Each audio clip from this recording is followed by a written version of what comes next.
buyaga amayumba ne gagwanga oba gabaddenga gawera wano mu estate 10 okuva wansi eri okutuuka paka eno gye tukomenkereza eno. Era eyange yeeyo ndowooza mugiraba embeera y'enju weefaanana.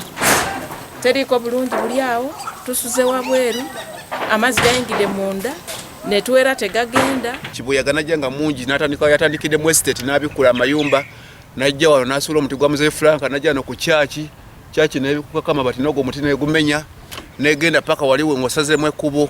Enkoko zawali zona zaafudde ezabadde mu kiyumba ky'enkoko paka negenda paka factory eri wansi amafactory agamu naye gabikulako n'ag'amabaati.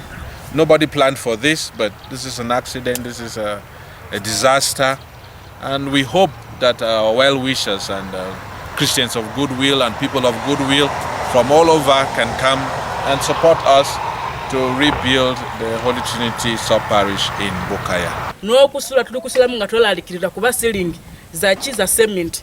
Ate cement ojukira enkuba weyongera okutonya zinywa amazzi.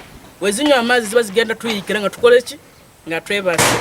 So tusaba ko buyambi yena asobola okutudukirira.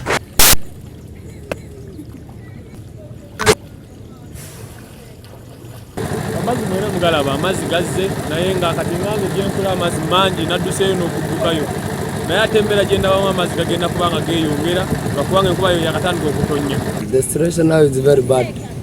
Yeah, so but that's getting just help from anywhere. It came at around 9, but now as you can see, our work is not moving because of water.